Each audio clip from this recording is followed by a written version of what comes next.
ఒడిశాలో airport runway పరీక్ష కేంద్రంగా మారింది. హోంగార్డ్ నియామక పరీక్ష రాయడానికి వచ్చిన 8,000 మంది అభ్యర్థులను ఎయిర్ స్ట్రిప్ పై కూర్చోబెట్టి పరీక్ష రాయించారు. సంబల్పూర్ జిల్లాలో ఈ ఘటన చోటు చేసుకుంది. 187 హోంగార్డ్ పోస్టులకు కనీస అర్హత 5వ తరగతి ఉత్తీర్ణత. అయినా గ్రాడ్యుయేట్, పోస్ట్ గ్రాడ్యుయేట్ అభ్యర్థులు సహా 8,000 మంది అభ్యర్థులు పోటీ పడ్డారు. తెల్లవారుజాము నుంచే పరీక్ష జరిగిన జమదార్పల్లి ఎయిర్ స్ట్రిప్ వద్ద పెద్ద సంఖ్యలో అభ్యర్థులు చేరుకున్నారు. అభ్యర్థుల సంఖ్య ఎక్కువగా ఉండటం అధికారులకు అనేక లాజిస్టికల్ సవాళ్లను ఎదుర్కోవాల్సి వచ్చింది. సాంప్రదాయ పరీక్ష కేంద్రంలో పరీక్ష నిర్వహించడం సాధ్యం కాదని భావించిన అధికారులు రన్వేపై పరీక్ష నిర్వహించారు.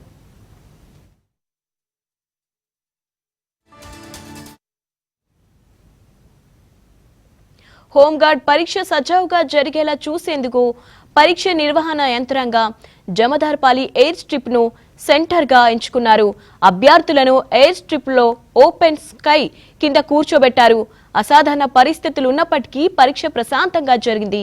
అభ్యర్థులు అంతటా క్రమశిక్షణ పాటించారు. ఈ పరీక్ష డిసెంబర్ 16న సంబల్పూర్ లో జరిగింది. ఈ పరీక్షకు దాదాపు 10,000 మంది దరఖాస్తు చేసుకుంటే పరీక్ష రోజున దాదాపు 8,000 మంది హాజరయ్యారు. ఇంతమంది ఒకే చోట పరీక్ష నిర్వహించాలంటే 20 పాఠశాలల్లో ఏర్పాట్లు చేయాల్సి ఉంటుంది. ఒకేసారి ఇంత పెద్ద సంఖ్యలో అభ్యర్థులకు పరీక్ష నిర్వహించడం కష్టమవుతుందని ఎయిర్పోర్ట్ రన్వేపై పరీక్ష నిర్వహించామని అధికారులు తెలిపారు.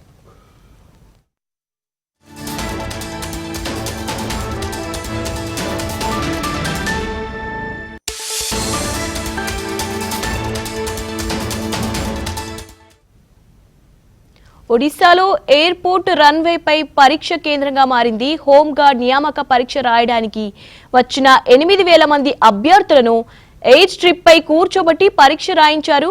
సంబల్పూర్ జిల్లాలో ఈ ఘటన చోటు చేసుకుంది. 187 హోంగార్డ్ పోస్టులకు కనీస అర్హత 5వ తరగతి ఉత్తీర్ణత. అయిన గ్రాడ్యుయేట్, పోస్ట్ గ్రాడ్యుయేట్ అభ్యర్థులు సహా 8,000 మంది అభ్యర్థులు పోటీ పడ్డారు. తెల్లవారుజాము నుండే పరీక్ష జరిగిన జమదార్పల్లి ఎయిర్ స్ట్రిప్ వద్ద పెద్ద సంఖ్యలో అభ్యర్థులు చేరుకున్నారు. అభ్యర్థుల సంఖ్య ఎక్కువగా ఉండటం అధికారులకు అనేక లాజిస్టికల్ సవాళ్లను ఎదుర్కోవాల్సి వచ్చింది. సాంప్రదాయ పరీక్ష కేంద్రంలో పరీక్ష నిర్వహించడం సాధ్యం కాదని భావించిన అధికారులు రన్వేపై పరీక్ష నిర్వహించారు.